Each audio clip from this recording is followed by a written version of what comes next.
welcome to this event put on by the UAW BDS Caucus, the 2865, which is the UC Grad Student Union. I want to emphasize from the outset that this is not an event put on by the union itself. It is an independent initiative of a group of rank and file UAW 2865 members who are advocating for divestment passed in the union. Tonight, basically, we want to give you 3 speakers who all have very valuable insights into the relationship between organized labor and Palestine solidarity activism. The essential question that grad students who are eligible to vote for or against BDS on the 4th have to consider is, what does labor have to do with Palestine? And what does basically the union membership in the United States, what role does it have to play in the BDS movement and the struggle for Palestinian liberation? So we're going to have 3 speakers. I'm going to introduce each of them. They're going to have 15 minutes to basically give us their perspective on this relationship between labor and Palestine activism. And then we will have a period of question and answer.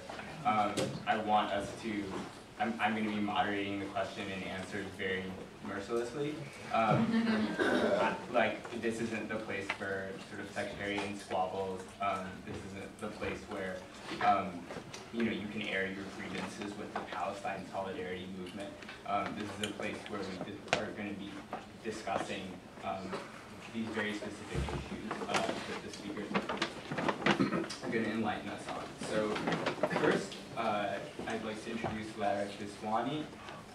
She's the executive director of the Arab Resources Organizing Center in the Bay Area, and also a key member of the Block the Vote Coalition. I had the pleasure of working with her. She's a great activist and fresh off a direct action today in solidarity with Rasmia Odeh, the Palestinian political prisoner. Yeah, so I open it up to you. Can you tell us about the relationship that you have seen between organized labor and the Palestine solidarity movement, both in the context of Block the Vote and any more general reflections or analyses that you may have? Sure. I thought you were going to say I was fresh off the boat. Keep going. I'd like to talk about what I've seen in terms of labor in the Palestine movement, also what I haven't seen but know, right? Because the relationship between labor and Palestine, you know, dates before I was born, and you know, pretty far back into the beginning of the struggle for Palestine. As all of you probably already know, you know, the colonization of Palestine began in 1948 when the state of Israel was created and expelled the Palestinian people. And since then, we've been struggling for our liberation. But Palestine was occupied by Britain prior to that, since the British Mandate. And during that British Mandate period of time, that is when the Zionist project started to play out. And immigration of settlers from the various parts of the world, Zionist settlers, came and started to expel Palestinians from their home, particularly expel peasants from various areas of Palestine into more urban areas. And at that time, Palestinians started to organize. And who was it that organized? It was the Fallaheen, it was the peasants. So there was an organized revolt, an Arab revolt is what we call it, from 1936 to 1939, prior to the creation of the State of Israel. And this was led by the peasants. This was a peasant movement. And it was in response to the influx of immigration of settlers that were expelling them from their homes, pushing them into urban neighborhoods, but also forcing them into poverty, and really shifted the entire economic and political landscape of the region, which was 2/3 majority peasants, right? Fallaheen really are the ones who drove the Palestinian you know, daily life, really. I wouldn't even say the economy, but daily life of Palestine was really centered deeply around agriculture and peasant life. that revolt, that first year of the revolt, was actually a strike, a general strike. What they did for an entire year is they organized themselves not to purchase any products or relate to anything that the British colonizers or the occupiers were bringing into the region for an entire year. And they faced a lot of resistance. Of course, Britain, was supported by a strong military and weaponry and funding that Palestinian peasants and popular, the popular society did not have. That slowly shifted into a militant revolt. For 2 years, it was a revolt, an Arab revolt against the British occupation, the British mandate, against settler, the colonizers coming in. And I say this because that 1936 to 1939 revolt is sometimes lost in history, but it's also a good reminder of where did our struggle, how did our struggle begin, what was the shape of it, and it was shaped by labor. It was shaped by the peasants, and it was led by workers, and the way in which they started the entire fight was to disrupt the economy, particularly the flow of British money and capital in the region. So that's where I see labor in Palestine. It dates far back for BDS, SJP, Block the Boats, or any of what I have been able to experience in my lifetime. And over the course of the years, the radical left, Palestinian left, always centered itself around Marxist politics. At the heart of the Palestinian movement also is not a racial, justice issue. It's also an economic justice issue and a social justice issue. We see the very reason we're occupied, the very reason we're colonized, there's clearly economic and political interests in our region, in our homeland, in our resources. And so for that reason, part of what we envision for a future for Palestine also entails a shift in the entire economic structure, and we take that into account, which also means that we centralize worker solidarity, we centralize the experience of those most impacted, that being poor people, the unemployed even, and dating back during the 70s, a lot of that work was clear between third world solidarity movements. So Palestine, leftists in Palestine and around the world were organizing hand in hand with other third world struggles that were also Marxists, that were also had a clear analysis of the economy and how that impacts our liberation. Not only our liberation, but the other people's liberation. Palestinians were very active in the anti-apartheid South African movement. All over the world, Palestinians were very active in struggling for liberation of Latin Americans during the 80s. So this isn't something that, we also saw our struggle as part of something much larger, much more global than isolated as a Palestine or even an Arab issue. And I think that also is a good reminder about why labor is a part of it, because we don't see it simply limited within any sort of boundaries, right, or any borders that have been constructed by any imperial powers. In moving forward, so the student movement today and since the 90s has been focused a lot around BDS. Now we talk about boycott, divestment, sanctions having started in 2005, but BDS started way before that actually. And at the heart of BDS, and why I say BDS, and I know this panel is about labor, but BDS is about isolating Zionism. BDS is about isolating Israel economically, politically, and culturally. And that's a labor issue, right? And so the only way we can actually do that is by working hand in hand with labor, by making sure those who actually drive the driving forces of the economy are able to disrupt that very system that we're trying to bring down. And that is why labor is so key to it, and that's why BDS also centralizes labor as an aspect of that piece of work. And so in 2000s, we saw BDS kind of sprawling up at different campuses, SJP sprawling at different campuses, and BDS was central to that. And we saw a lot of students also being the main driving force of that movement, but one of the things that was sort of different than it is today, and I'm hoping this conversation will lend itself to this also moving forward, about how SJPs and the BDS work on campuses also dismantled the barrier between the university, the academy, and the community, because SJPs and BDS work brought in the community onto campuses. And SJP also brought BDS and isolating Zionism into the community. There was really they were working hand in hand in terms of ways of thinking through strategies about how we can isolate Israel all over the world, right? And so here in the Bay Area, we saw that happen. I was part of that work in terms of how when we locked down Wheeler Hall, it was like several dozen people that did that, but majority of them were not actually students, right? So there were students that were involved in that, I was a student at Davis and I came to Berkeley to lock it down. There was also solidarity across campuses, right? And the idea was to tell students, to tell professors, to tell academics to not engage with Zionism or Israeli institutions, right? Because doing that is the way that we can isolate Israel culturally and economically. And the reason for that being is, I don't have to tell you guys this, but graduate students are the ones who do all the work. Graduate students are the ones who actually do the work that professors get credit for most often, and the ones who do most of the work that academic institutions profit off of, right?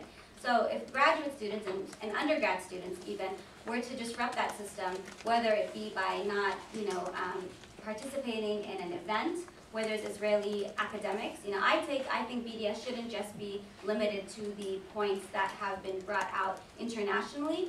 I think you should boycott any Zionist institution, academic organization, whether it be from 1967 occupied Palestine or 1948 occupied Palestine. Because BDS really should be about shifting the cultural framework, shifting how we see Israel, and isolating it and making it feel unwelcome anywhere and everywhere. And the only way we can do that is by making it clear that we are not only disengaging or removing ourselves as workers, as activists from institutions or organizations or individuals that profit off of the occupation in 1967 Palestine. The way we do that is we make it clear that the real issue, the heart of the issue, is an anti-colonial struggle. We're resisting colonialism in Palestine, and colonialism entails all of occupied Palestine, from Haifa to Jerusalem to Ramallah, right?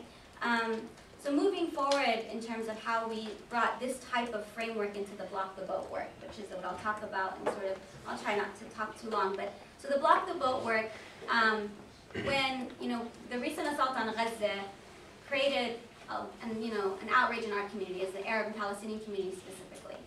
We saw images we haven't seen really as widely, surfacing as widely as they were in social media, even on mainstream media. There was a shift in public perception as a result. I mean, we've experienced the assaults on Palestine since 1948 or prior, but what we saw during the summer was pretty gruesome and disgusting and really forced us to action and wanting us to really put an end to what we were seeing on a daily basis in Gaza and also through the West Bank, right?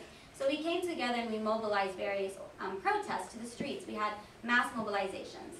And that was one way to show the world that the Bay Area is outraged. It's also another way for us as Arabs and Palestinians to bring out our communities, to work in solidarity with other communities, and to feel empowered by our numbers and our people power. But that's not enough, right? We wanted to feel like we were hurting Israel economically. We wanted to feel like we were actually making a dent in the system and can get some tangible results. So we remembered in 2010, Palestinians and our allies and activists here in the Bay Area blocked the boat, the Zim ship in Oakland, because of the Mavi Mara incident. And we wanted to replicate that action. That was the very first time in history an Israeli ship was blocked in the United States. And Oakland and the Bay Area made that happen. So we know the Bay Area has a history of leftist politics, the Bay Area has a history of solidarity with Palestine, and the Bay Area has a strong Arab-Palestinian community leading that work. So we knew we could do this again. And because of all the legwork that it took to build to 2010, and Clarence and others can talk about that, but there was a lot of relationship building that it took also with the local longshoremen, ILWU Local 10, in order to make sure that was a successful action in 2010. These things don't just happen out of nowhere. It's really about not only building relationships with the workers so that they don't unload that ship, but building relationships with the workers so they know why we're asking them don't unload that ship, so they choose one day to not unload that ship, right? And because it matters not only to us as Palestinians, but because bringing down Israel really will benefit everyone in the world and everyone in society, particularly workers. So we organized in August we started organizing our community and created a coalition called Block the Boat. We did some outreach at Local 10. We were there at the union halls in the morning, talking to workers and reaching out to them to let them know, as Arabs, as Palestinians, why we're asking them not to block the boat, and we're asking them not to unload the ship. And also building relationships and getting a temperature check in terms of what would that mean for them in terms of their own livelihoods. Because we know workers, when they stand in solidarity, they sacrifice a lot in order to lose that day's pay or to also take a political position in any way, shape, or form. We all sacrifice a lot in this society because of political repression. So we did block the boat for 4 days, and those actions spurred other actions. And as a result, today, the Israeli citizenship isn't coming to California, which is a great victory. It's great because it also really created a new culture. I think the key, the three things we centralized around the Block the Vote organizing was centralizing Arab and Palestinian leadership. That was key to us. As Arabs and Palestinians were marginalized as it is, our cause is often hijacked and co-opted, and also our voices are invisible. And so we wanted to frame our own narrative, put forth our own discourse around what BDS means, what isolating Israel means, and we were able to do that. We had our demands, very clear demands around what it meant for us to block that vote and to stop Israel at the port, right? And what it meant for all communities of color to stop a ship that was bringing in weaponry that was used against communities of color all over this country, right? So we were really working to build connections with other communities, making it clear as to why this action was so important. But the other piece of it was also centralizing the worker solidarity. This isn't just about having an action at the port, upsetting the workers, disrupting business as usual, and then disappearing. We wanted to really build relationships with the workers, with the rank and file, in order for them to know that we will be on their side when they need us as well, right? Because it's their livelihoods at stake, but it's the livelihoods of workers all over the world that are at stake because of imperialism, occupation, and capitalism. And until we can start to make these connections locally and globally, that's when really we can shift the culture. And so we centralized, worker relationships as well. But we also centralized one other piece, which is BDS, boycott, divestment, sanctions. We made sure that the Block the Vote action was seen very clearly as a BDS action because Palestinians from Palestine have called for that, right? We have demanded that the world take a stand in isolating Israel everywhere. And the workers in Palestine themselves during the summer actually called for these types of actions, right? The Palestinian Trade Union in Palestine is the one who actually requested that organizers and activists and communities and workers all over the world take a position and stand with Palestine, as workers have been doing in other parts of the world, right? And so that is, those were the three key elements of our work and the reasons behind them. And I think we were quite successful. And I see now with this resolution here on campus and the shift in which even the language of this resolution I think is quite powerful, politically speaking, because it's really clear in terms of what you guys are asking graduate students to do and why. I think, you shouldn't underestimate the power of students to shift things, not because you're students and you're in academia, but because you do provide labor, you're a labor force, and you can also start to shift the culture around breaking those barriers between academia and the community. So I'm really grateful to be here to help break that barrier as someone who's not a student, but to also as a community organizer and as an Arab and Palestinian to really show support and solidarity for the great work you're doing.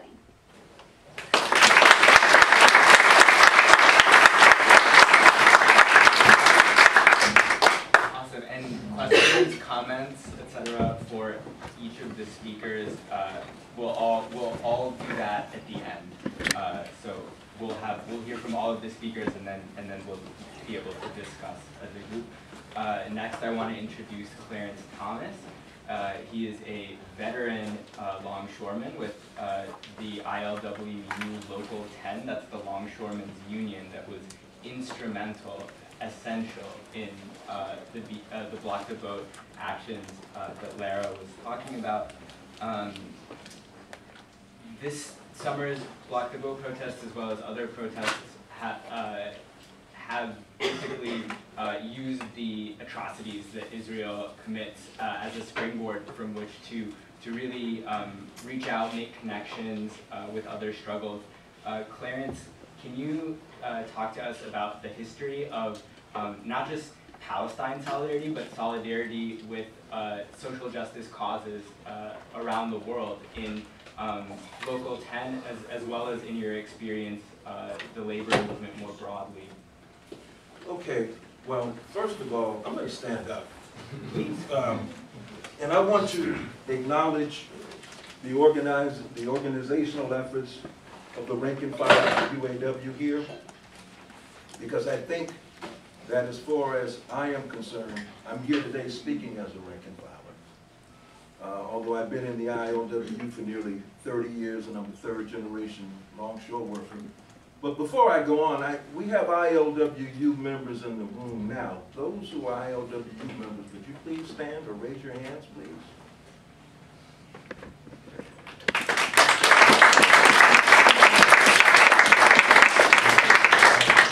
One of whom is Howard Keeler, who I would dare to say is probably one of our most senior retirees that I know of, who was involved in the anti-apartheid struggle and many, many others. Would you stand, Howard?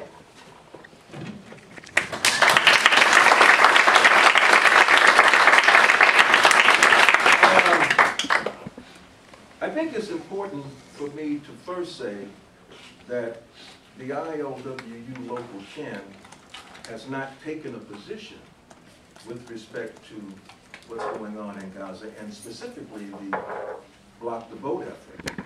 And I think that it's important for people to understand why. We're in the midst of a very arduous and difficult contract negotiation right now.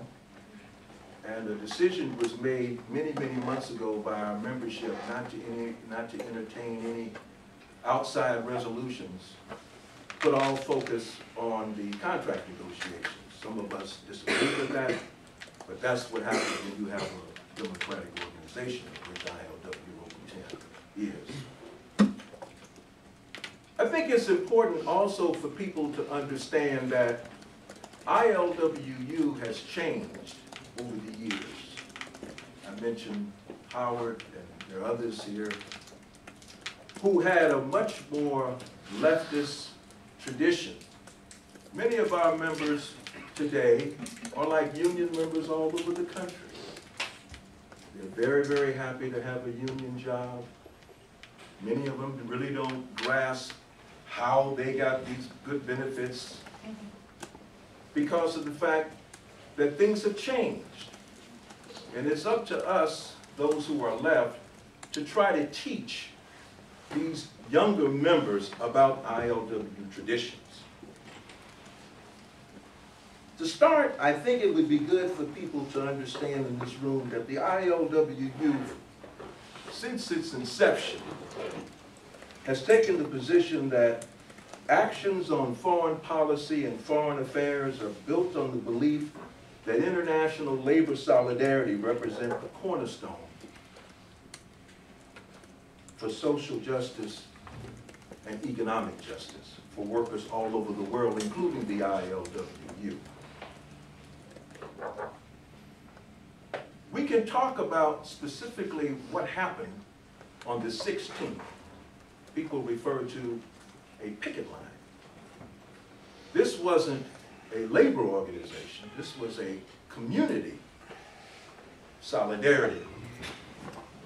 And what they did was in the tradition of what others have done at the port in San Francisco and in Oakland for over 80 years. Going back to 1935, when Italy invaded Ethiopia, there was a picket line, a blockade, to stop the loading of brass and nickel to fascist Italy and their war machine. In 1939, after Japan had invaded Manchuria, there was another community blockade that took place. This time it was scrap iron destined to Japan. Let's fast forward to the 1980s, specifically 1984, when there were community blockades that took place starting in the 1970s for some 10 years, leading up to 1984, where the Ned Lloyd Kimberley was blockaded, and longshore workers made a decision not to work that cargo for 11 days, defying Taft-Hartley, putting at risk members of the ILWU and others. Historical action. So much so that it inspired Nelson Mandela while he was in prison to know that this kind of action had taken place. Because when you have international labor solidarity actions, that means that workers in some part of the world are making a sacrifice. Because solidarity is not an empty slogan. It means something. In 2010, June of 2010, if I'm correct, this was the first time in my memory that labor had come out and taken a position specifically around the question of Zionism in Israel. You had various labor organizations that had come out to protest the actions of the Israeli commandos on international waters, killing, I believe, some 9 people who were attempting to bring humanitarian supplies to Gaza. There was a blockade on that Sunday afternoon. I think it was the Zim Shanghai, if I'm not mistaken. Shenzhen. Shenzhen, thank you, Jack. When we get to be in our 60s, certain things.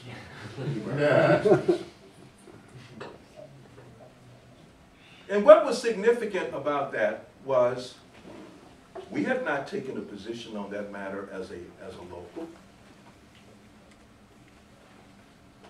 But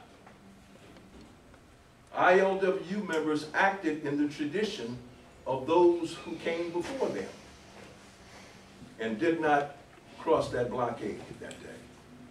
For 2 shifts, 24 hours, that vessel did not work. These actions are not at all easy to make happen. I know many people think that it is because the ILWU Local 10 has done it so many times, but let me tell you, it's not easy. You're talking about moving forces within the union, both the bureaucracy and certain tendencies within the union who do not embrace or understand the significance of international labor solidarity.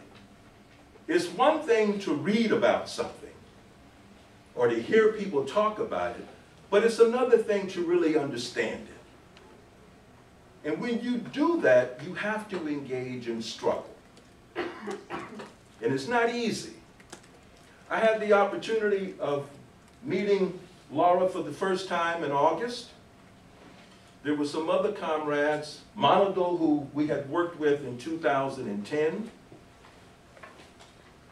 She came to a meeting that was set up with our president. We had an opportunity to have some discussion, some frank discussion. And any time that you talk to an officer who is engaged in a contract negotiation, you can see that there would be some tension and not necessarily a lot of sympathy, or should I say, inclination to entertain the idea of shutting down a particular terminal, let alone a ship. We had some very frank discussions about that. And it wasn't all smooth. But in the final analysis, we were able to do something that I doubt if anybody in this room would have anticipated could be done. Because as Lara mentioned, it was 4 days. But, excuse me, Lara, I like to put it in its proper context. It was a historical act.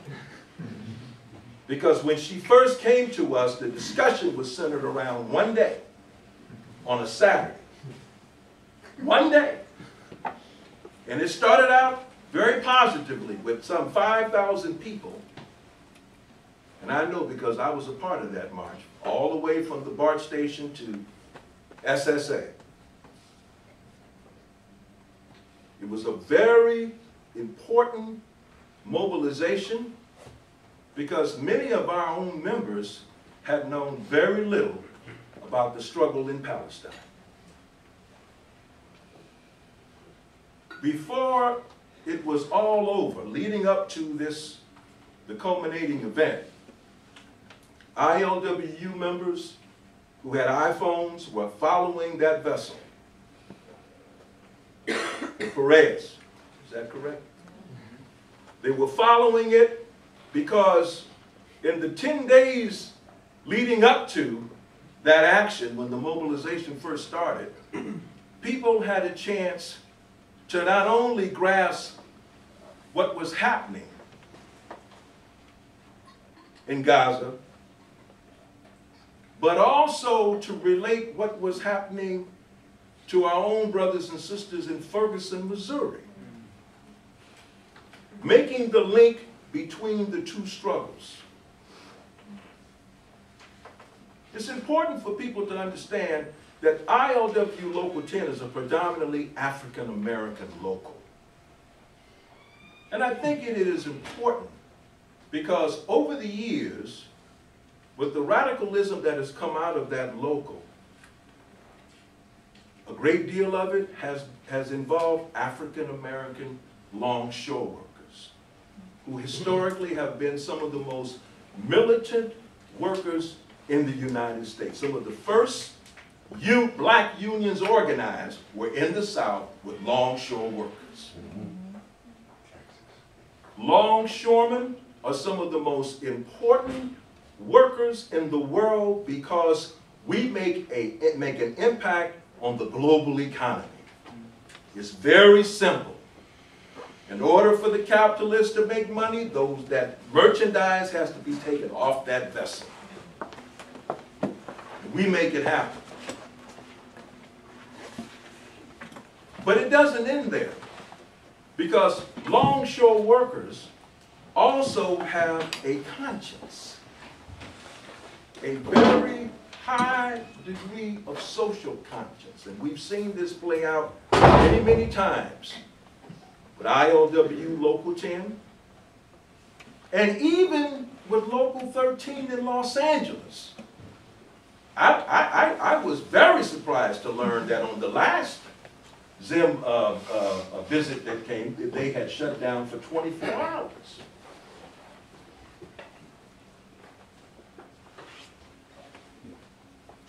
All of this is taking place without any of these locals making passing any resolutions. But one of the most remarkable things that came out of that action on August the 16th was the fact that we made our international president stand down, as well as the head of the PMA, Jim McKenna, stand down. He issued a directive that no one from management should go on that vessel.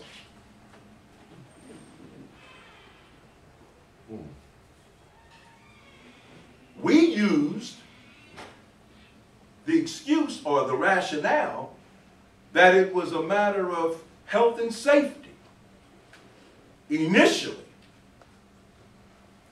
But before it was all over, longshoremen just were not taking those jobs. They weren't taking them.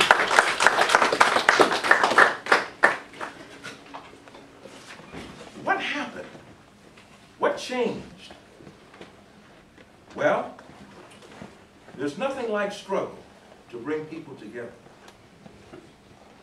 And I'm not talking about struggle on the cheap, where people try to get things done without doing the work. What I'm talking about is taking the time, because people are going to say things that you don't like. We had rank and filers that say, what are they doing here? I don't want to see this shit. I want to go to work. Yeah, we got some people who feel that way. I'd be lying if I said that we didn't. But fortunately, they're the minority.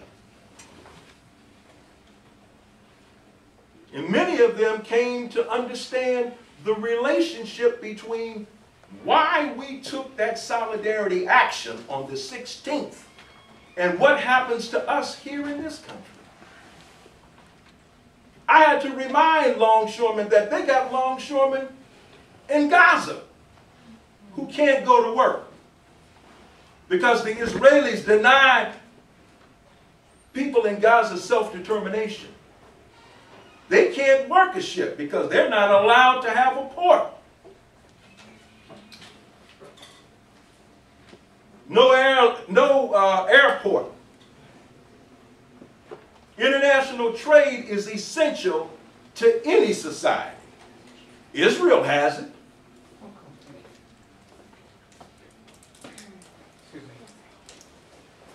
I'm going to wind it up. But it's important to note that we had actions on the 16th. We had actions on, what was it, September 27th? Mm-hmm. We had actions also on the 26th of October. But it didn't stop there. There were actions taken in Seattle, Tacoma, Vancouver, Washington, Tampa, Florida. I don't know where the next action is going to be. I guess I'll find out today or tomorrow. It hasn't ended. But let me just finalize my remarks by saying this. It is important that we engage in struggle at whatever level that we possibly can. I know a lot of people would have thought that it would have been impossible to do something like this. You're in a contract negotiation. You have different points of view with respect to the whole question of divestment and boycotts. But the way that I was taught, we have permanent interests, not permanent friends. We have to do what we got to do. For those who are willing to struggle, work out our contradictions, and move forward, we can make history. We need a lot of that right now. But let's face it, the left is taking a beating. It's hard for us to come together. It's easy. Look at the right. Look at what they do. But it's hard for us. But we need to use this as an example, and I hope that this will happen with Block the Vote. Because we can't be a one-trick pony. Mm-hmm. Meaning that it just can't be longshoremen making all the sacrifices. Mm-hmm. Mm-hmm. Those of you who are in this room who belong to organizations, you need to go back to those organizations and say, we need to do what they did at Local 10. Yeah, that's the lesson to be learned. So thank you very much, and I'm glad to have been a part of this. I'm 67, on my way out of here, and I'm not going to be retiring from the struggle, but we all got to give up work sooner or later. And it was wonderful working with Lara and the other comrades, and it was really great to see our members of Local 10 respond in the way that they did. They answered the call. And there are many, many people up and down the coast who did not think that they could do that. This is in the tradition of Harry Bridges.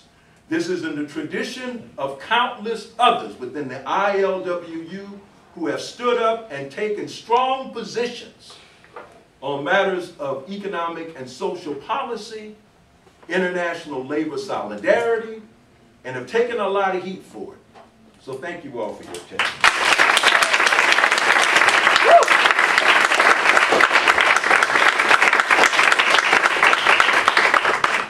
Thank you so much, Clarence. Now our final panelist before we enter a period of discussion or questions and answers, which will be relatively short, is Michael Letwin. He is a public defender based in New York City and the founder of the very excellent website, laborforpalestine.net. You should definitely check it out for valuable nuggets of information, such as this article I'm reading now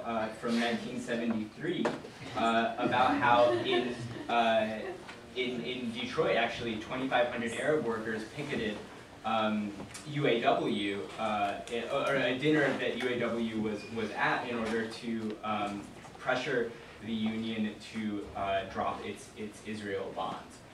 So there's quite a history of labor action in solidarity with Palestine, even in the belly of the beast. I'm hoping, I know that Michael Letwin will tell us more about that.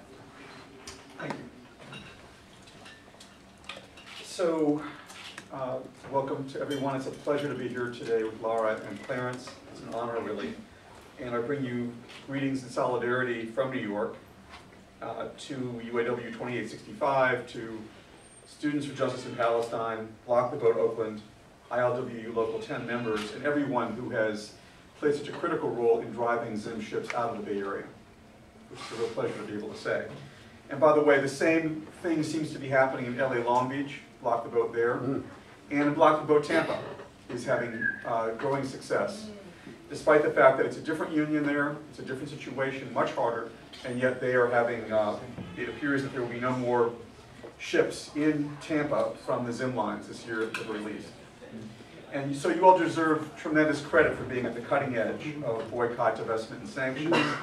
And what I want to talk about a little bit is the context, which has already been touched on by both Lara and Clarence, for the kinds of things that we're now seeing. Because Palestine is clearly a labor issue, it's a union issue.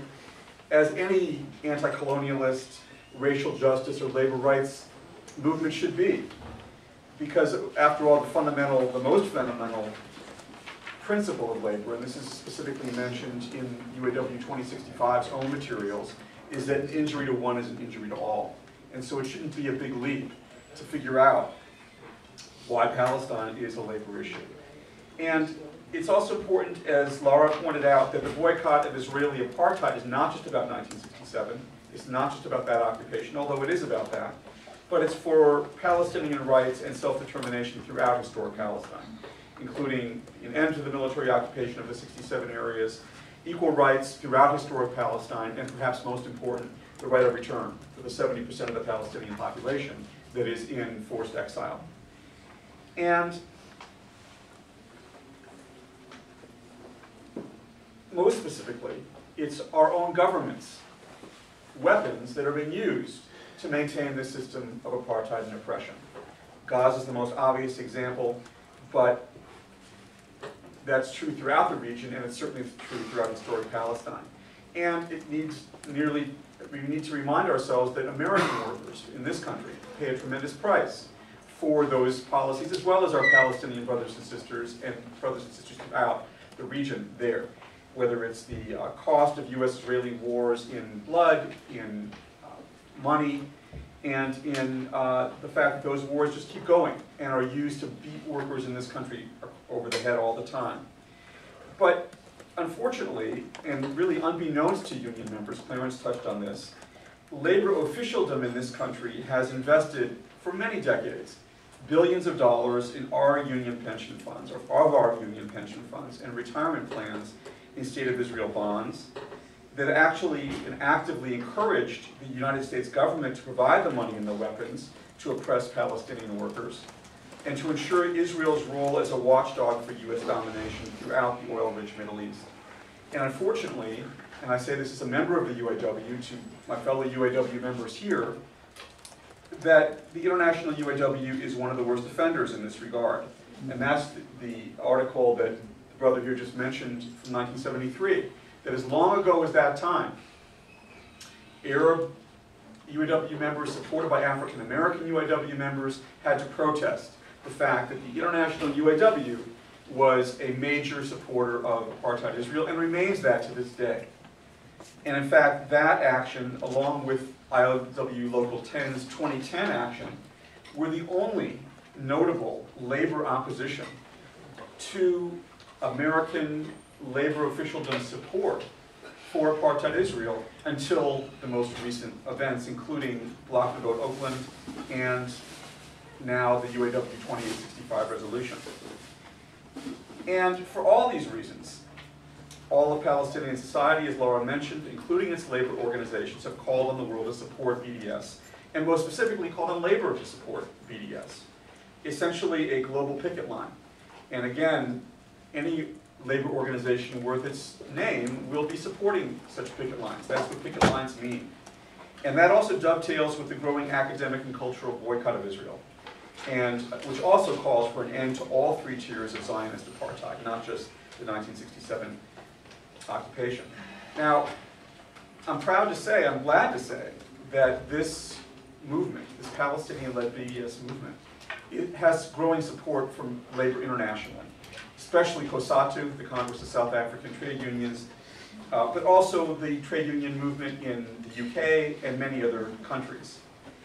So 10 years ago, in that regard, at the Million Worker March in DC, which Clarence chaired, Labor for Palestine was launched jointly by New York City Labor Against the War and Out in New York, the Palestine Right to Return Coalition, with a call for supporting the Palestinian BDS movement. And we reiterated that call numerous times, but most recently in July of 2014 for a call to oppose the war on Gaza, the US-Israeli war on Gaza, because that's what it really is. And we were pleased that hundreds of trade unionists joined with us in calling for the US government and its allies to end all aid to Israel, on workers to emulate dockers, as Clarence talked about, both in this country and elsewhere, by refusing to handle Israeli cargo, and on labor bodies to divest from Israel bonds, and to cut ties with the Histadrut being the Zionist Labor Federation, which is played such a critical role in supporting and developing Israeli apartheid and colonialism. Again, hundreds of members signed this statement, but UAW 2865 leadership took the further step in response to our resolution, or rather to our call, of asking its 13,000 graduate student members across the University of California to adopt a BDS resolution on behalf of the entire union. And as you've heard, that vote will take place on December 4th. And that is a critical thing, because it's the first time ever in this country that a union membership will be voting to oppose Zionist apartheid and specifically to endorse BDS. And I think it's also important because the proposed 2865 resolution, as Lara referred to, does not condemn only one aspect of Israeli apartheid or colonialism, but all of what it calls settler colonialism and apartheid. And I think it's no coincidence that 2865 is the union where this is taking place. And what I mean is two things in particular. One is the critical role that has been played by Students for Justice in Palestine throughout the University of California system, as well as in many other campuses throughout the country, in leading the anti-apartheid movement in regard to Israel. And secondly, that this local, 2865, recently elected a reform leadership, a democratic, bottom-up, rank-and-file oriented leadership, which doesn't have this constraints about being worried about what the Democratic Party politicians and what the international UAW and all those folks are going to think about this. I mean, we know what they're going to think about it, but 2865 leadership, to its credit, disregarded those concerns and went with the concerns of justice. And I think it's also critically important that the leadership of the local adopted this almost unanimously, but did not make the decision for the union. Consistent with its democratic and rank-and-file approach, it is putting this to a vote of the membership of the local. And that's critical, both as a matter of general principle and in terms of giving credibility to this decision. Nobody's going to be able to say, if this passes, that it was done from on top by a few people or anything like that. It's going to be something that the rank-and-file of the union has decided. And I think that's tremendously important. And if this vote passes on December 4th, the impact, when, thank you, I stand corrected. The impact is really going to be incalculable because, you know, these things don't happen at an even pace. They don't happen, you know, in one, totally, you know, one direction. They happen piece by piece in a way, just like all social change does, that certain cracks begin to appear in the edifice of injustice and oppression, and then things begin to happen. And I think it's fair to say that when 2865 membership adopt this, hopefully on December 4th, but whenever it adopts it. Graduate students around the country and trade unionists around the country will be inspired and looking, and they'll be saying, will be saying, they did it, why can't we? And that will begin a dynamic that will not be easy to stop. It will not be all fair sailing straight through. It will not be, as Clarence pointed out, easy. It will be over tremendous opposition, but nonetheless, it will be with tremendous inspiration, just as we look at Block the Boat here, and other people that are picketing the ships here with tremendous inspiration. All of these combine to give people the confidence elsewhere that they can do it too. Because nobody really thought, I mean, you know, I'm sure that when Block the Boat here started, it didn't expect that within a few months it would drive Zim out of Oakland. Certainly in Tampa, they didn't think that. Certainly 2865 leadership didn't have an easy time doing what it's doing, but nonetheless, it is doing it. And I think it's also important to note that part of the reason why Block the Boat is so important is for all the obvious reasons, but also because it is making the connections between communities of color, working class communities, and Palestine solidarity. And it's making clear, as I think, to paraphrase one of the things in their statement, do not, or rather to quote it, do not stand in solidarity with Palestine simply to stand in solidarity with Palestine. Stand in solidarity with Palestine to bring down state violence everywhere. And that's the kind of approach, those are the kind of connections, and those things are clear in the 2865 statement as well. I hope it's clear in Labor for Palestine statements, that these connections are the way in which a movement can be built. It's not something separate, it's not something that's sort of out over there in the corner and out of the way. It's central to bringing down the entire system of repression, whether it's abroad or at home. So, if there's so many good reasons to support BDS and to build these movements, the obvious question is, why are US labor officials so overwhelmingly opposed to it? And to answer that question, there's a number of answers, I think, but I want to just mention one, and that is the role played for more than a century, and Lara spoke about how Zionist colonialism began over a century ago, but the role played by labor Zionists who have spearheaded and whitewashed this colonial project. And they've given, among other things, a progressive veneer that apartheid South Africa never had, in this country certainly. And it was in that context, in fact, that the history group, the Zionist Labor Federation, was founded in 1920. And Lara already referred to the battles that went on in the 1930s. But I just want to mention specifically in that regard that it was this labor Zionist movement, what was then called the Zionist state-in-waiting, for 20 years or more before there ever was in Israel, that organized this conquest of land to throw the peasants off the land, conquest of labor to throw Palestinian workers out. Very similar to the white trade union movement in South Africa, the white-only trade union movement in South Africa that fed into apartheid South Africa. And it was that labor Zionist drive that created the general strike that Lara spoke about, and the then armed resistance of Palestinians throughout the 36 to 39 uprising, in which 20,000 Palestinians died, many of them hung by the British colonial authorities and their Zionist supporters. And from then on, and from the 1920s on, it was labor Zionists who led that colonial project, whether it was, we've just talked about, whether it was the deals that they made with the Nazi regime to bring in Jewish settlers to Palestine while sacrificing the vast majority of European Jews to the Holocaust, to overseeing the Nakba itself in 1947 to 49, which was organized and led overwhelmingly by labor Zionism, its first prime minister, the first prime minister of Israel, David Ben-Gurion, which then went on as the Israeli regime to continue the Nakba all the way through today, even decades after it. The labor government in Israel is no longer in power, but nonetheless, those forces still support every war, every attack on Palestinians, every attempt to spread and solidify Israeli apartheid. And I want to mention one particular aspect of that, and that is the role that labor Zionists played in arming apartheid South Africa and providing it with nuclear weapons in the 1970s. So all of that, unfortunately, has not been noticed, but what has been noticed is that the Histadrut and its American counterpart, the Jewish Labor Committee, presents itself to American labor and American labor leaders as somehow being a trade union project. That Zionism is a trade union project. And even those who don't want to face it, nonetheless are buying into that system. I want to say finally, to echo what Clarence said, that defenders of apartheid Israel have tremendous resources at their disposal, not the least of which is the Democratic and Republican parties, labor officialdom, the media, campus administrations, all the forces that we see arrayed against us on a daily basis. A few years ago, the 11 students at UC Irvine who were criminalized for their opposition to apartheid Israel.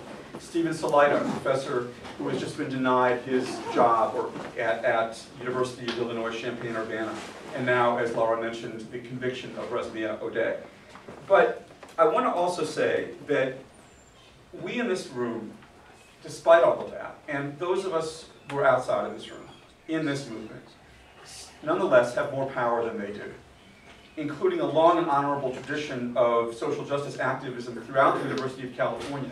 I noticed when I was coming in upstairs that there's a whole cafe to the free speech movement. The free speech movement, which just celebrated its 50-year anniversary, in fact, is celebrating it at this moment, was about bringing the civil rights movement, the racial justice movement, to the University of California. That's what they wanted to stop, was support for the civil rights movement. And they're going to try to stop us from doing the same thing 50 years later when it comes to the Palestinian movement for self-determination and liberation. But you stand, certainly those of you at the University of California, stand in a very honorable tradition. You will face the same opposition. The powers that be opposed the free speech movement. They opposed every single movement for justice since that time, including the South African anti-apartheid movement. But the fact is that they can't stop this movement today any more than they could stop that movement then. You stand in their footsteps. And when you win on December 4th, or whenever that moment comes, justice will prevail. And we're proud to be with you.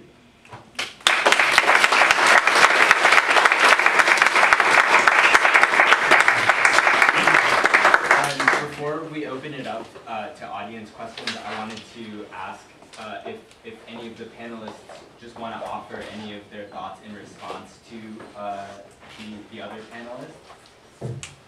Great. Cool. We will be taking questions now, so just raise your hand. Yes, sir. Yeah, I'm with the Labor Action Committee, the Primo Mia, and the Oscar Grant Committee. The original position of the Palestinian Communist Party when it was formed was for a multi-ethnic society, but a binational worker state Jewish Arab. That was the position of the Communist Party. It was also held by the workers at the refineries in Haifa, who formed unified Jewish Arab united fronts to defend the communities. When a fascist would kill an Arab, word would leak out a Jew killed them. They would be greeted by armed guards. Now that tradition is what I call a communist revolutionary position, not a nationalist position. And I haven't heard anything to reiterate that position. I support BDS, I support international labor solidarity. I was in the 1984 action, I've been on many of these actions, but I want to hear, what do you have to teach the Jewish workers who are there, who must be broken away from Zionism to win this job? It can't be done just through boycott actions, in my opinion. Thank you. Responses?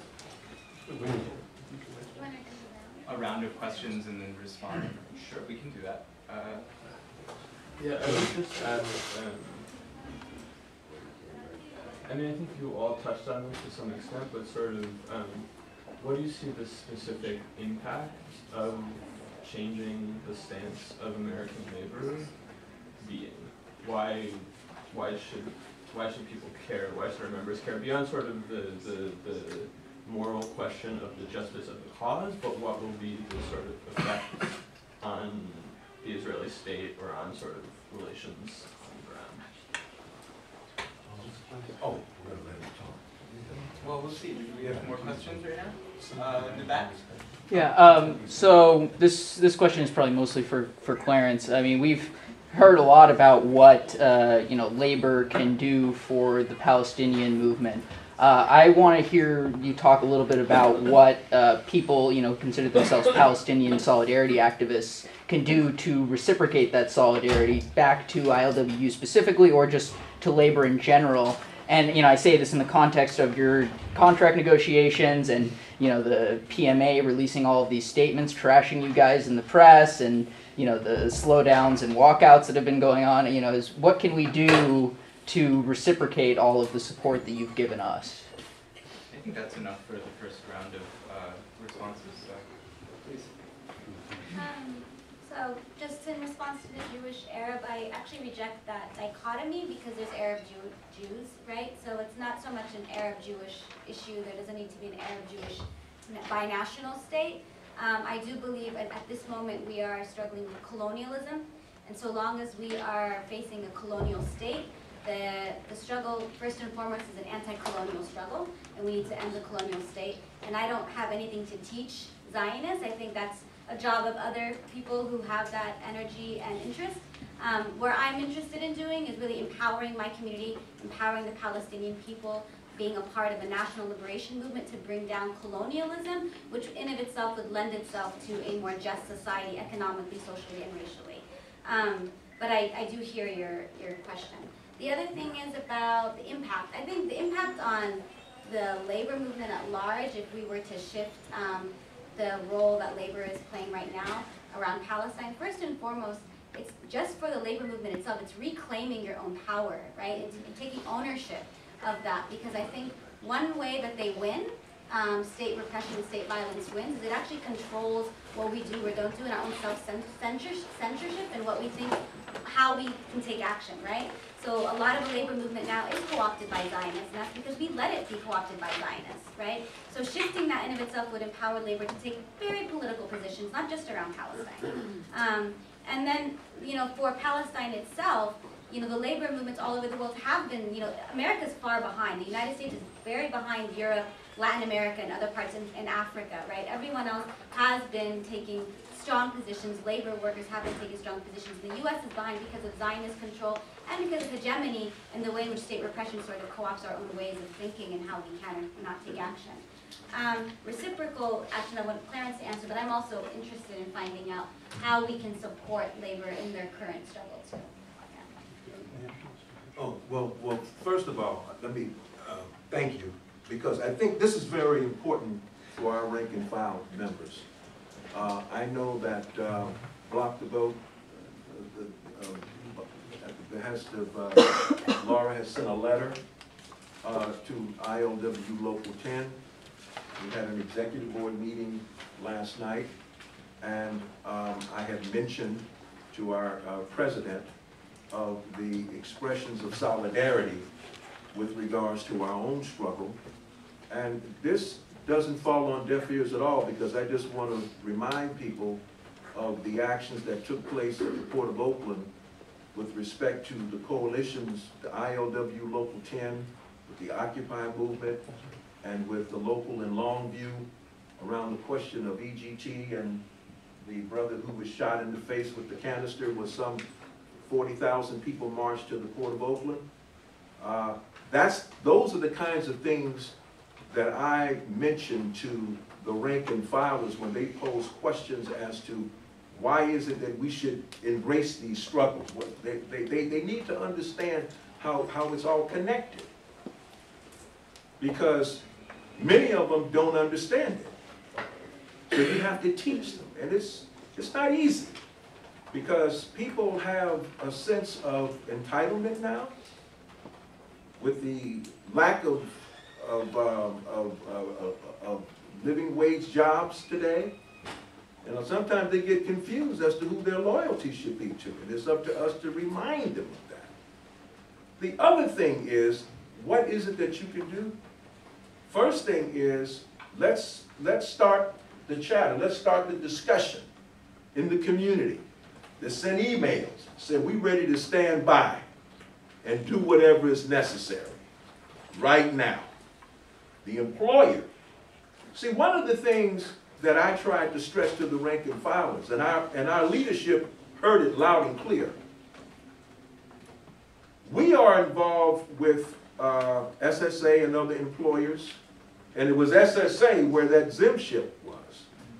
When that ZIM ship was not worked, it wasn't just ZIM that didn't work. The whole terminal, all of the vessels that were in there did not work. That has to do with matters concerning mutual interest. And that's what our people need to understand. So right now, stand by. That's all I could say. Stand by. And thank you. I just want to address the question I'm just about. gonna stand because I'm only one to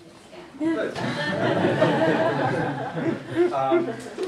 Do you want to say what you said before all over again, standing up? Right. Really. So I wanted just to address the question the brother in the back asked here about binational and all that, and Jewish workers in Israel.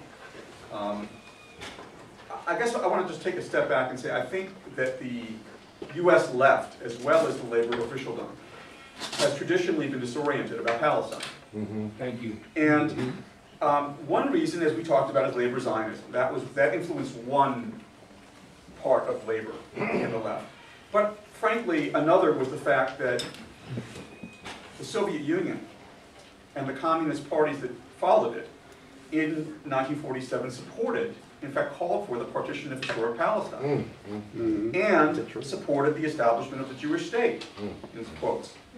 And I know this partly because I have family members that were part of that mindset.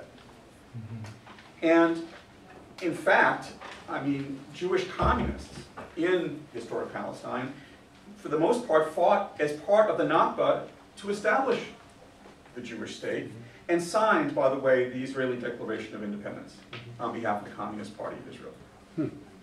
There was a split in the Palestinian communist movement. The Arab members obviously didn't support this, but the Jewish members typically did.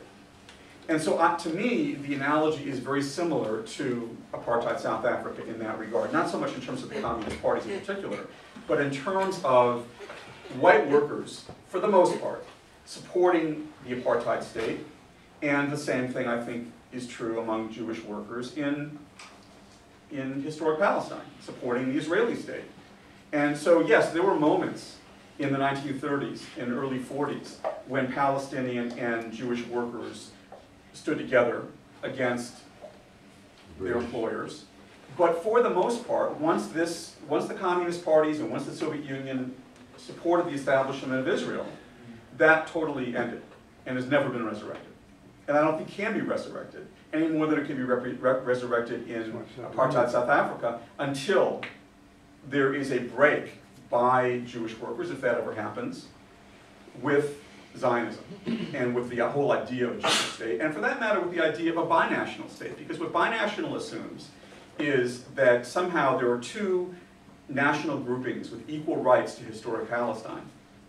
And that therefore, for example, if Jews don't want to be part of a unified state, that they have the right to apartheid, that they have the right to act as a colonial settler population. And I don't think that's the case. I don't think that that's something we should be supporting. I think, personally, and in some of the organizations that I'm affiliated with, like Lara in New York, the Palestine Right of Return Coalition, and Jews for Palestinian Right of Return, support one democratic, secular state throughout historic Palestine with equal rights for all.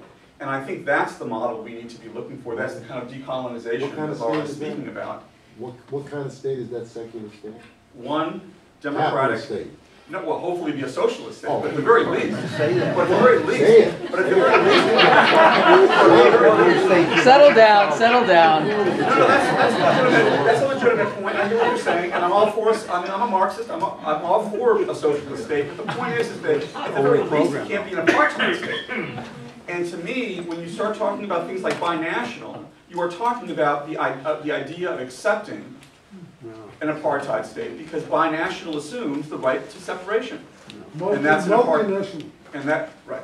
So the point is that the Palestinian national movement, I think, has made quite clear. And by the way, I think the idea of one democratic state is really reaffirming the traditional view of the Palestinian national movement that unfortunately was abandoned by the leadership of the PLO in the 70s and 80s, and then Oslo.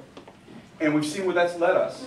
And now it's been reclaimed, I think, by the Palestinian national movement, the idea of one democratic state increasingly. It's not the official position of the BDS movement, but it is, I think, the point of view that most Palestinian leaders, certainly in historic Palestine, who are actually organized something, have embraced and are articulating more and more clearly and reaffirming that position. Should it be a socialist state? Yes, it should be. We've seen what happens when it isn't, like in apartheid, with the end of apartheid South Africa. We've seen that apartheid no longer exists, you know, officially, but economic apartheid certainly exists. The massacre of the Marikana miners in South Africa certainly exists, and that's a reflection of the fact that the economic system remains a capitalist economic system. So I think that's, I appreciate that comment. I just wanted to respond to the comrade who made the remark about how does this affect the labor movement. I think it was you, I don't know your name, I don't need to point you out, but I remember your question. Let me say this, many of you may not know or that there were some attempts to get resolutions adopted by labor councils with respect to the action on the 20th, on the 16th. And it was undermined. Filibusters and everything else took place. The remarkable thing that happened was that all of these actions took place up and down the coast. And remember, some of these, we're talking about some ILWU locals that don't have a tradition of this kind of thing. There's a very strong, the Jewish community in Southern California. But yet, longshoremen understand something. They understand solidarity, rank and file solidarity. They broke ranks. Their leadership hasn't voted on this either. There's been the first action that took place in 2010, what you need to know, is that someone from the Israeli consulate wanted to meet with the executive board of Local 10 to discuss the error of our ways. Well, we rejected any participation from the state of Israel to come to our executive board meeting. They contacted the Port of Oakland. They contacted the mayor because they understand what all this means. They understand very, very well. Hurts. Now, I'm a longshore worker, and I depend on these vessels coming in. But I also understand this, that the Israeli military industrial complex comes to the United States through Urban Shield, transfers information, technology on crowd control, population displacement, and all the rest. And our members need to understand that we have to make some sacrifices. Okay? Who was it that said, oh, Frederick Douglass? There is no progress without struggle? Yeah, that's real. So people need to understand. So I noticed that my longshore brother, Jack Heyman, has written a piece in Counterpunch. I think it's important for there to be articles written about this action so that rank and filers and other union members can understand the significance of what they did. See, the important work now comes in, what do we do now? What do we do? How do we frame all of this and explain it all to rank and filers? Because it was that, that after the action on the 16th took place, it wasn't but a week after, but our employer maintained, oh, we've reached a tentative agreement on your maintenance of benefits. I don't think that was a coincidence. Okay. Yeah. All right. Sir, yeah. Thank you. So it's directed at Lara first, and then I guess to the other two. So when normally when a strategy is in place that has some intended end, someone envisions what that end looks like. So in the case of South Africa, we talked about the end of an apartheid system and the democratization of income or getting rid of racial quotas, things of that sort. what does the BDS movement see as its end goal? Because if you take a look at Palestine or Israel, however you're going to define it, you have I'm going to speak in very impolite terms, but you have an increasingly intolerant population. That's a population of people who do not want anything that's non-Ashkenazi there. And the extent to which a society can exist with two really different looking people is problematic. So I wonder, to what extent does this movement look at that issue?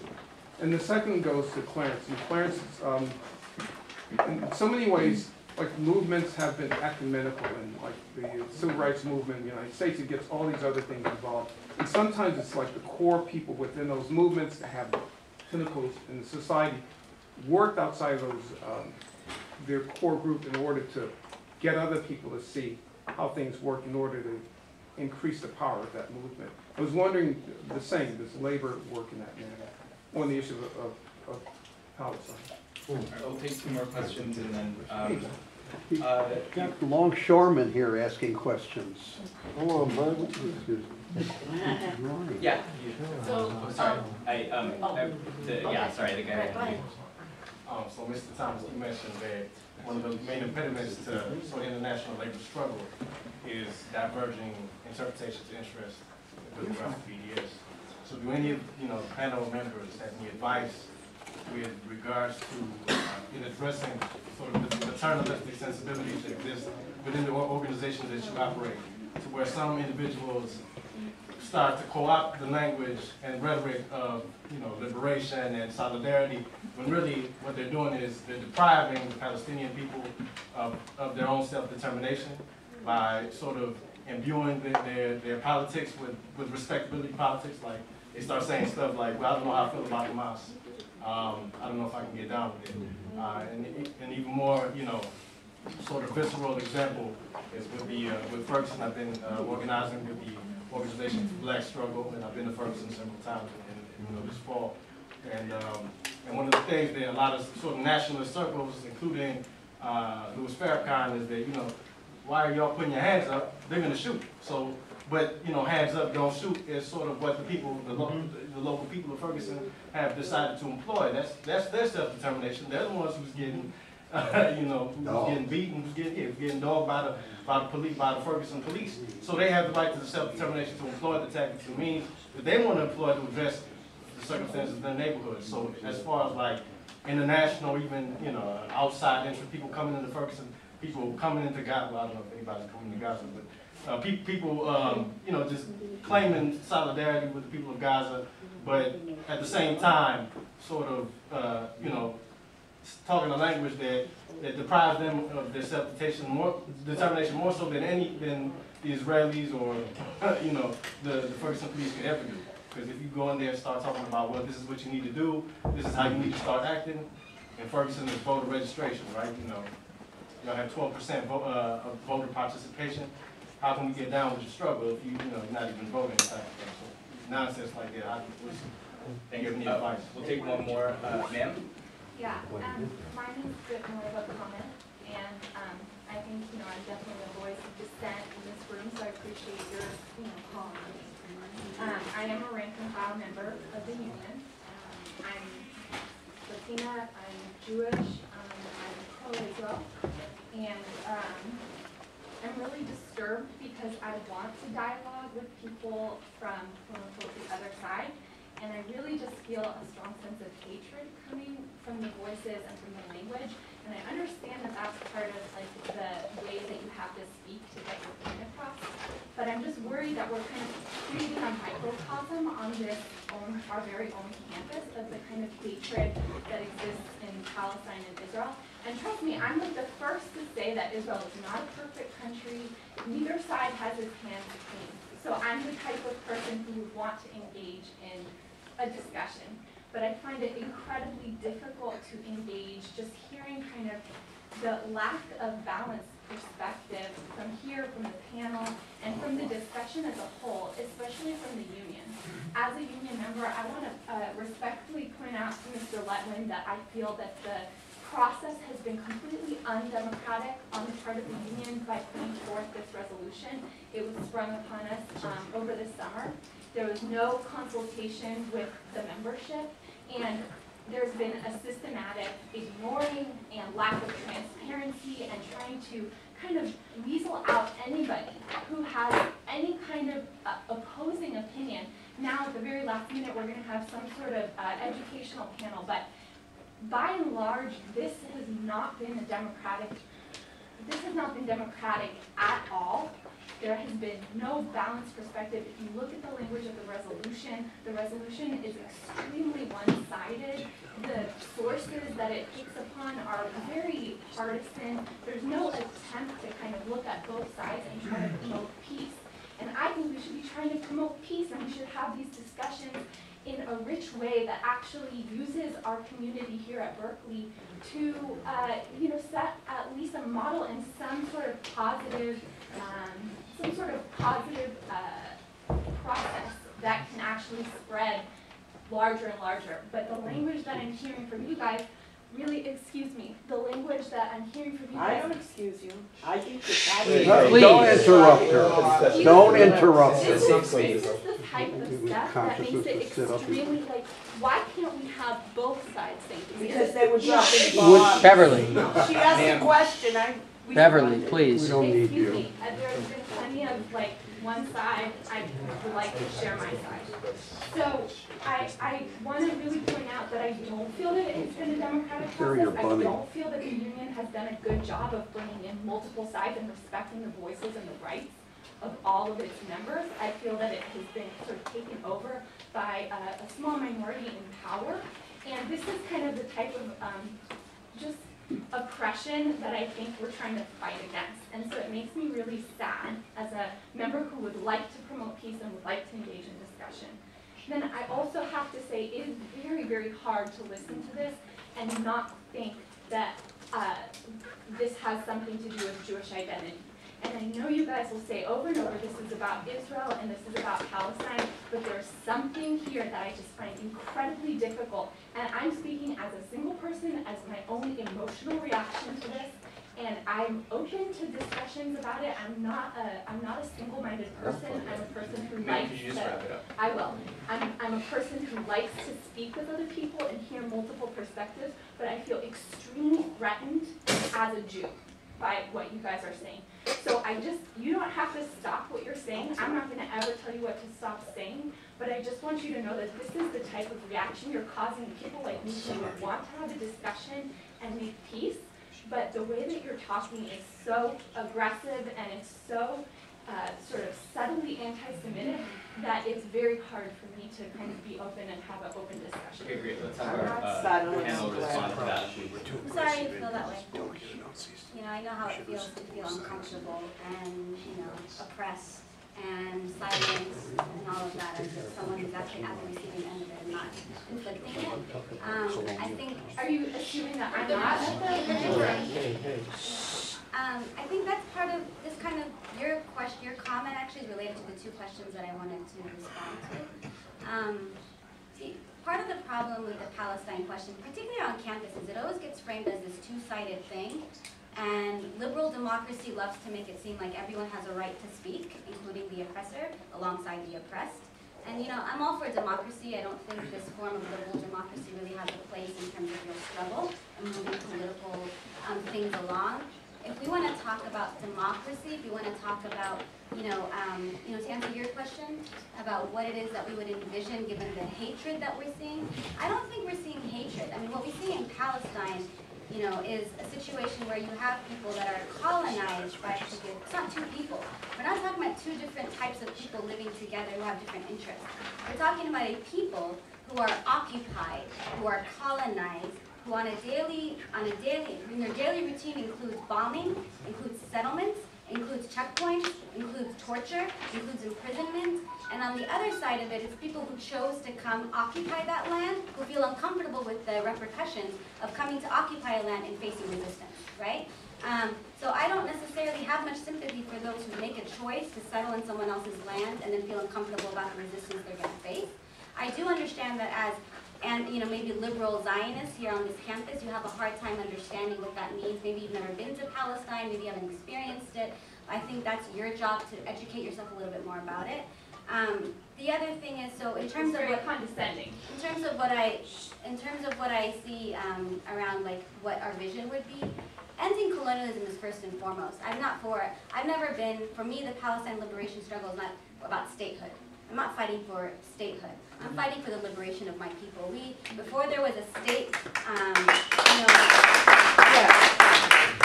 we lived on our land, we produced our own food, we took care of our own communities. We lived alongside Arab, Jewish, Christian, and Muslim. There was never that dichotomy. I don't think Palestinians have hatred towards any one people. I think Palestinians have hatred for the soldier that's carrying a gun, that's torturing their family members. I think Palestinians have hatred for those who are dropping bombs on them. Palestinians have hatred for those who are, controlling what they can or can't do here in the United States. Right? That's who I hate. And I think as long as you choose to be on that side, I'm going to continue to hate you. Thank you. So the other thing is, to wrap up real quick, BDS. BDS is not the end-all. I don't think BDS is the end-all. BDS is a tactic. Palestinians resist in all different types of ways, right? So there is no end-all for BDS. I think the end-all for BDS is to weaken Israel, to isolate Israel, and give the global community a role in the liberation of Palestine, and support the resistance on the ground in Palestine. I think that's like what really the BDS piece is about. And that also lends itself to the question about co-optation of our movements, about people who decide what we can or can't do, I don't think it's your job to decide like what Palestinians should be doing. I think it's your job to just do your part. Do your part as someone here in the United States by boycotting, divesting, and sanctioning Israel. Do your part by supporting, resolutions like this. So if you haven't already been supporting the SJP students who are leading this fight, join them to really make sure this happens. Do your part, in the community by making those connections. If you're working around anti-imprisonment work, talk about how Israel is actually producing some of the surveillance technology and making it possible for prisons to look the way they do here in the United States. If you're working around policing, talk about the way Israel trains local police, right? Ferguson. I think, That's right. yeah. They train St. Louis police. That's what you're seeing in Ferguson is a result of the training that the United States is offering its law enforcement, because they know how well Israel is at repressing the communities back home and repressing movements here. And they're repressing movements here also by making it impossible for students to pass resolutions that are solid, politically on point, and democratic. I don't understand how a resolution that wasn't brought forth to an entire union is not democratic because it didn't consult with Zionists. I think that's an issue in and of itself. So. Yeah, to the point that the brother brought up.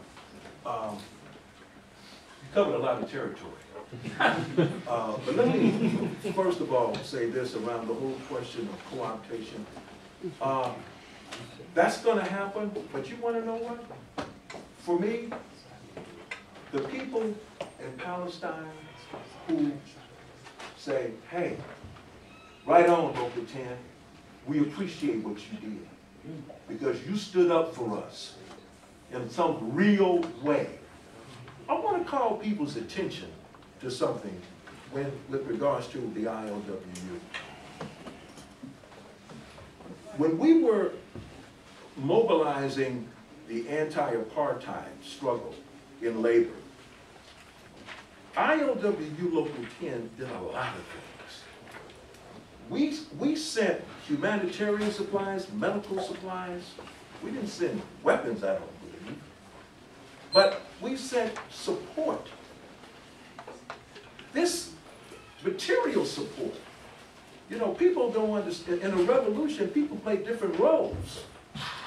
Some want to do divestment, let them do that. Others want to do more militant action, let them do that. That's how the struggle works. With respect to the point that you made about hands up and all of that, right, you do have to respect the community. When you go there, you should respect the community. That's the same thing that we did with regards to taking action with Block the Vote. There were some forces who wanted to do something right away. But we said, no, let's wait until the Block the Vote forces Get organized.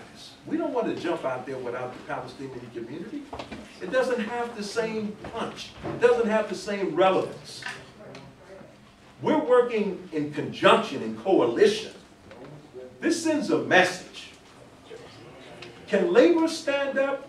Yeah, and we don't need to have the green light from our leadership to do it. We can do it on our own. Hope that answers some of your questions, brother. If not, we can talk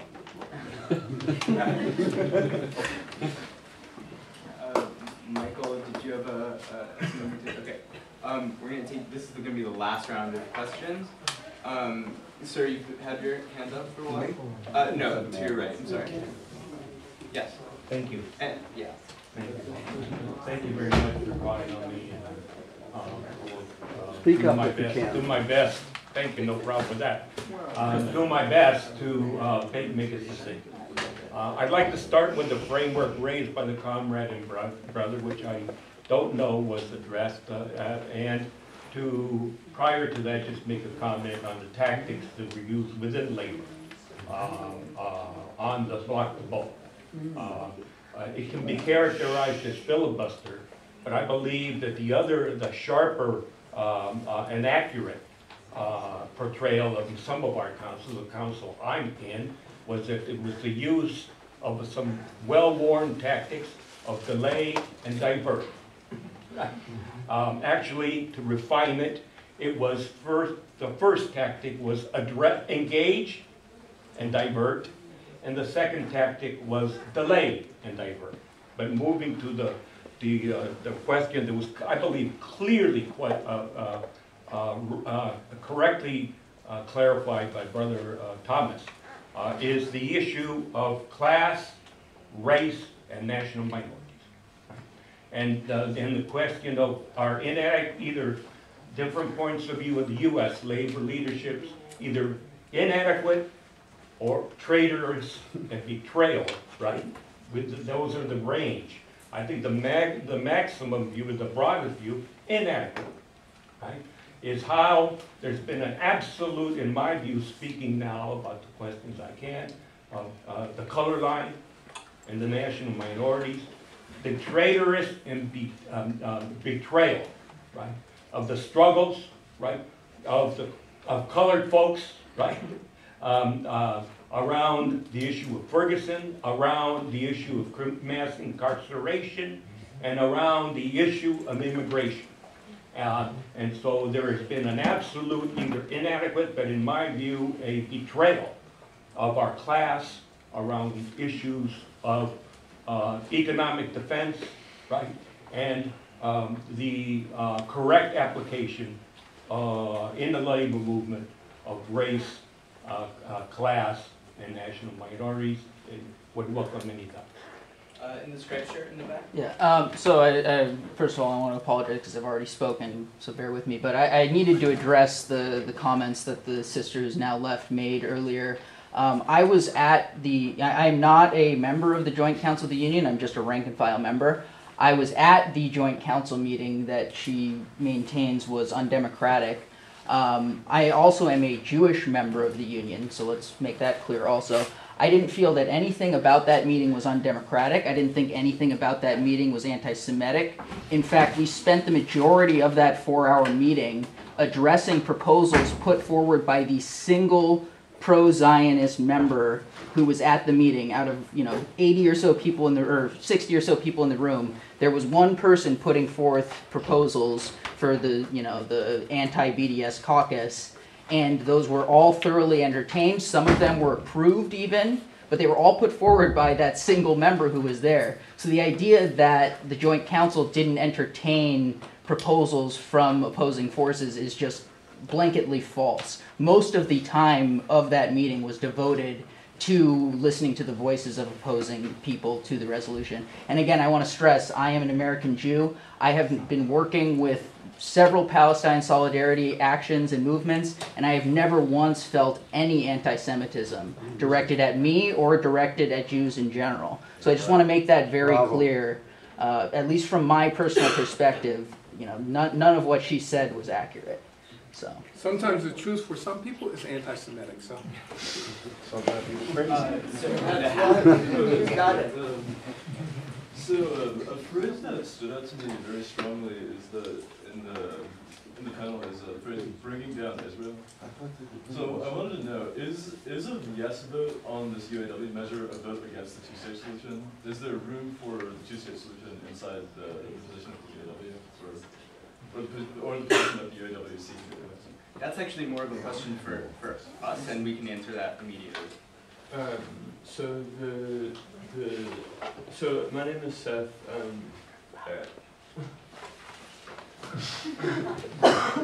Please speak loudly. Yeah, speak loudly. My name is Seth. I'm a head steward in the union. I'm not here in that capacity. I'm here as part of the organizing in support of the BDS resolution, which I do outside of my sort of official union capacities. I am, by dint of both those things, quite familiar with the ballot and the resolution, so I figured I might be a good person to answer this. The resolution does not call for any particular sort of end state or resolution. It does not ask for one state or two states or six or none. So I'm trying to be serious, but it doesn't. And basically the position of the caucus, and I think the position that the Joint Council endorsed, to my understanding, is that basically, it's basically what was already said, that we are calling on the union to act in solidarity with Palestinians, and we do not think it's our place, acting in solidarity, to sort of dictate what the kind of final negotiated resolution ought to be. So I think that's basically the clearest answer that we can give to that question. Yes, and we've been trying to prioritize grad students since this is a forum for grad students. Ma'am. Indeed. So just a couple of, one question, and then just a couple of really short comments.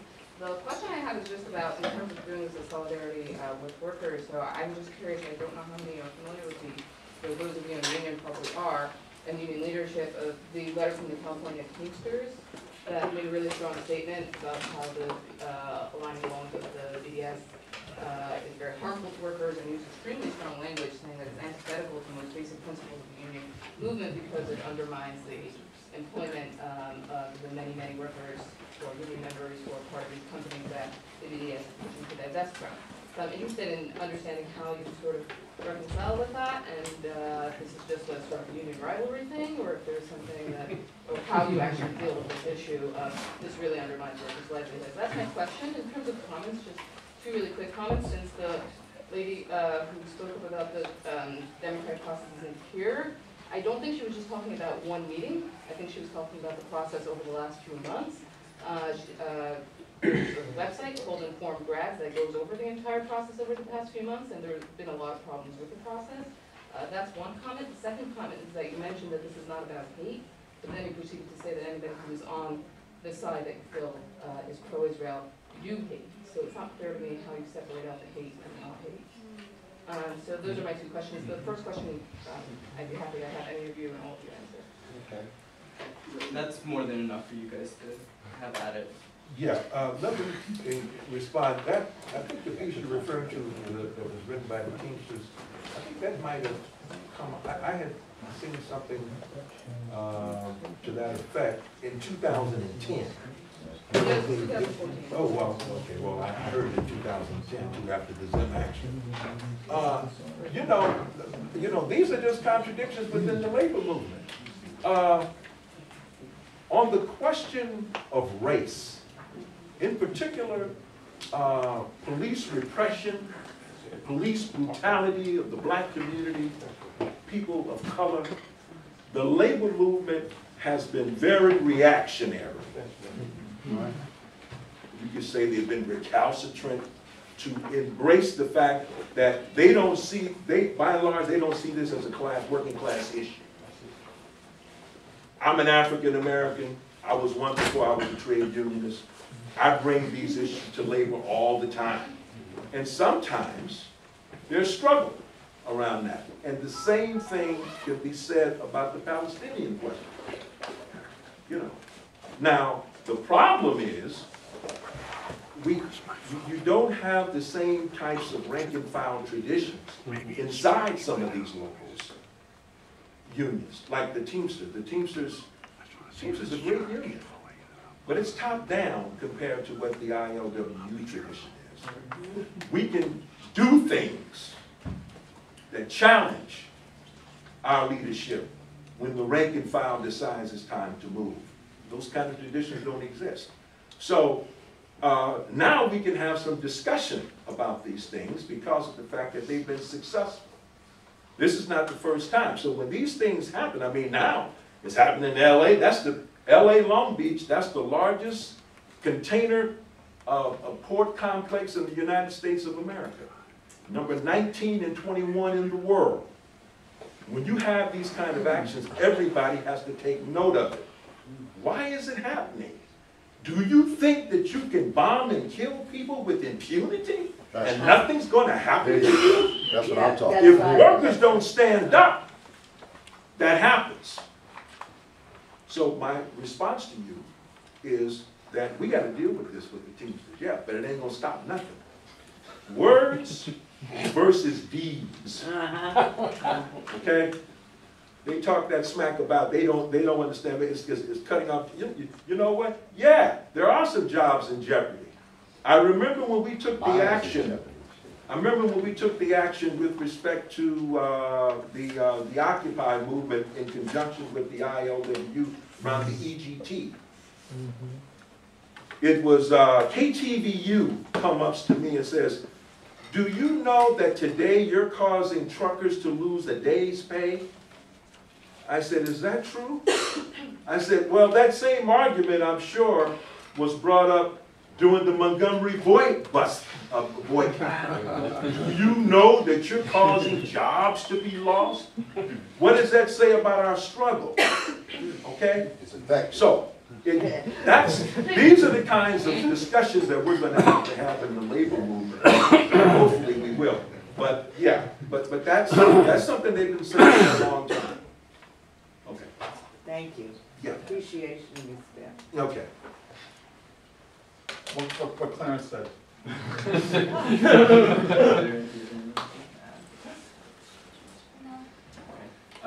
Unfortunately, we're going to have to end the questions there. I'm very sorry you didn't get to express your views. What's the date of your book that you announced that? I'm actually going to make that announcement. Yeah, go ahead. Please be quiet, guys. I appreciate that there were people from both sides in this space. I think it's important that you create public forums for people that are not informed about the resolution to get informed about the resolution. I do want to just offer this as someone who was an activist on campus and did some BDS work, and also as someone who's in communities invested in what you guys are doing. You know, put your time and energy towards those people who are not aware of the resolution, don't know enough about it, and need to learn more about it. Don't put your time and energy around those who are interested in shackling Palestinian people and continuing to reinforce systems of oppression by the way in which they raise different, they bring tactics to undermine the work you're doing. And I think you're doing great work, and I really encourage those people who aren't directly involved with SJP, like the core activists who are doing most of the heavy loading for this resolution, to get involved, because I know how much work it takes to educate the campus. And obviously there's opposition, so you really need to organize yourselves and spread awareness about this resolution and talk to people in different classrooms so that your side can be heard and won, because they're a resource and they're going to make sure their side is heard. So I just want to put that out there. Thank you. And can we just thank all of our